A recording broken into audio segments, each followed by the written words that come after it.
ನಮಸ್ಕಾರ ಸ್ನೇಹಿತರೆ. ಭಾರತ ಮತ್ತು ಆಸ್ಟ್ರೇಲಿಯಾ ನಡುವೆ ನಡೆಯುತ್ತಿರುವ ಬಾರ್ಡರ್ ಗವಾಸ್ಕರ್ ಸರಣಿಯ ಮೂರನೇ ಟೆಸ್ಟ್ ನ ಮೂರನೇ ದಿನವಾಟದ ಅಂತ್ಯಕ್ಕೆ ಟೀಂ ಇಂಡಿಯಾ ಪೂರ್ತಿ ಪ್ರಮಾಣದಲ್ಲಿ ಎಡವಿದೆ ಅಂತಾನೆ ಹೇಳಬಹುದಾಗಿದೆ. ನಿನ್ನೆ ಬೌಲಿಂಗ್ ನಲ್ಲಿ ಪೂರ್ತಿ ಪ್ರಮಾಣದಲ್ಲಿ ವಿಫಲವಾಗಿದ್ದ ಟೀಂ ಇಂಡಿಯಾ ಇಂದು ಬ್ಯಾಟಿಂಗ್ ನಲ್ಲಿಯೂ ಕೂಡ ಅಕ್ಷರಶಃ ನೆಲಕಚ್ಚಿ ಹೋಗಿದೆ.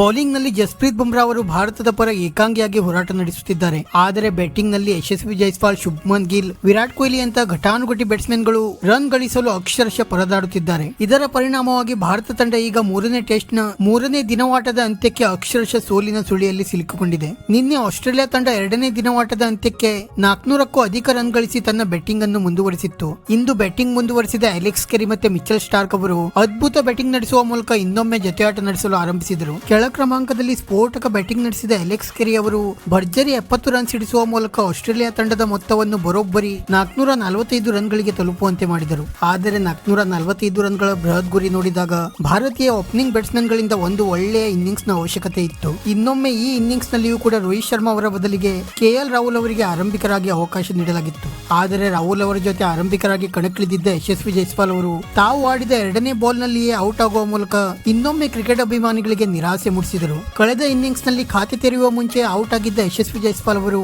ಇಂದು ಕೇವಲ 4 ರನ್ ಗಳಿಸಿ ಪೆವಿಲಿಯನ್ ಸೇರಿಕೊಂಡರು. ಆದರೆ ಯಶಸ್ವಿ ಜೈಸ್ವಾಲ್ ಅವರು ಔಟ್ ಆದ ಬಳಿಕ ಕ್ರೀಸ್ಗೆ ಇಳಿದ ಶುಭ್ಮನ್ ಗಿಲ್ ಅವರು ಇಲ್ಲ ಸಲ್ಲದ ಹೊಡೆತ ಹೊಡೆಯಲು ಹೋಗಿ ಕೇವಲ 1 ರನ್ ಗಳಿಸಿ ಮಿಚೆಲ್ ಸ್ಟಾರ್ಕ್ ಅವರಿಗೆ ಸುಲಭವಾಗಿ ಬಲಿಯಾದರು. ನಂತರ ಬಂದ ವಿರಾಟ್ ಕೊಹ್ಲಿ ಅವರು ಕೂಡ ಕೇವಲ 3 ರನ್ ಗಳಿಸಿ ಪೆವಿಲಿಯನ್ ಸೇರಿಕೊಂಡರು. ಸತತ ಕವರ್ ಡ್ರೈವ್ ಹೊಡೆಯಲು ಹೋಗಿ ವಿಫಲರಾಗುತ್ತಿರುವ ವಿರಾಟ್ ಕೊಹ್ಲಿ ಅವರು ಇಂದು ಕೂಡ ಅದೇ ತಪ್ಪನ್ನು ಮುಂದುವರಿಸುವ ಮೂಲಕ ಔಟ್ ಆಗಿ ಪೆವಿಲಿಯನ್ ಸೇರಿಕೊಂಡರು. ವಿರಾಟ್ ಕೊಹ್ಲಿ ಅವರ ಮೇಲೆ ಸಾಕಷ್ಟು ಭರವಸೆ ಟೀಂ ಇಂಡಿಯಾ ಅಭಿಮಾನಿಗಳಿಗಿತ್ತು. ಆದರೆ ಇಂದು ಕೂಡ ಕೊಹ್ಲಿ ಅವರು ತುಂಬಾ ನಿರಾಸೆಗೊಳಿಸುವ ಮೂಲಕ ಪೆವಿಲಿಯನ್ ಸೇರಿಕೊಂಡರು. ನಂತರ ಟೀಂ ಇಂಡಿಯಾದ ಭರವಸೆಯ ಸ್ಫೋಟಕ ಬ್ಯಾಟ್ಸ್ಮನ್ ರಿಷಬ್ ಪಂತ್ ಅವರು ಕೂಡ ಕೇವಲ 9 ರನ್ ಗಳಿಸಿ ಔಟ್ ಆಗುವ ಮೂಲಕ ಟೀಂ ಇಂಡಿಯಾವನ್ನು ಅಕ್ಷರಶಃ ಸಂಕಷ್ಟದಲ್ಲಿ ಸಿಲುಕಿಸಿದರು. ನಂತರ ಪದೇ ಪದೇ ಮಳೆ ಬಂದ ಕಾರಣ ಪಂದ್ಯವನ್ನು ನಡೆಸಲು ಸಾಧ್ಯವಾಗದೆ 17ನೇ ಓವರ್ನಲ್ಲಿಯೇ ಸ್ಥಗಿತಗೊಳಿಸಲಾಗಿತ್ತು. ಸದ್ಯ ಭಾರತ ತಂಡ 51 ರನ್ಗಳಿಗೆ 4 ವಿಕೆಟ್ ಕಳೆದುಕೊಂಡು ಅಕ್ಷರಶಃ ಸಂಕಷ್ಟಕ್ಕೆ ಸಿಲುಕಿದೆ. ಭಾರತದ ಪರ ಕೆಎಲ್ ರಾಹುಲ್ ಅವರು 33 ರನ್ ಗಳಿಸಿ ಏಕಾಂಗಿ ಹೋರಾಟ ನಡೆಸುತ್ತಿದ್ದಾರೆ. ಫಾಲೋ ಒನ್ ನಿಂದ ತಪ್ಪಿಸಿಕೊಳ್ಳಲು ಇನ್ನೂ ಕೂಡ 300ಕ್ಕೂ ಅಧಿಕ ರನ್ಗಳ ಅವಶ್ಯಕತೆ ಇದೆ. ಆದರೆ ಸದ್ಯದ ಭಾರತೀಯ ಬ್ಯಾಟಿಂಗ್ ನೋಡುತ್ತಿದ್ದರೆ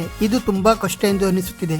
ಆದರೆ ನಾಳೆಯೂ ಕೂಡ ಇದೇ ರೀತಿ ಮಳೆ ಬೀಳುವ ಸಾಧ್ಯತೆ ಇರುವುದರಿಂದ ಭಾರತ ತಂಡ ಎಚ್ಚರಿಕೆಯಿಂದ ಬ್ಯಾಟಿಂಗ್ ಮಾಡಿದರೆ ಪಂದ್ಯವನ್ನು ಡ್ರಾ ಮಾಡುವ ಸಾಧ್ಯತೆಗಳು ಕೂಡ ಕಂಡುಬರುತ್ತಿವೆ. ಸದ್ಯ ಕೆಎಲ್ ರಾಹುಲ್ ಮತ್ತೆ ರೋಹಿತ್ ಶರ್ಮಾ ಅವರು ಕ್ರೀಸ್ ಕಾಯ್ದುಕೊಂಡಿದ್ದು ನಾಳೆ ಎಚ್ಚರಿಕೆಯಿಂದ ಬ್ಯಾಟಿಂಗ್ ಮಾಡಿ ಭಾರತ ತಂಡಕ್ಕೆ ಒಂದು ಒಳ್ಳೆಯ ಸ್ಕೋರ್ ನ ಕಲೆ ಹಾಕುವ ಅವಶ್ಯಕತೆ ಇದೆ. ವಿಡಿಯೋ ಇಷ್ಟ ಆಗಿದ್ದರೆ ಲೈಕ್ ಮಾಡಿ ಮತ್ತೆ ಚಾನೆಲ್ ಅನ್ನು ಸಬ್ಸ್ಕ್ರೈಬ್ ಮಾಡಲು ಮರೆಯಬೇಡಿ.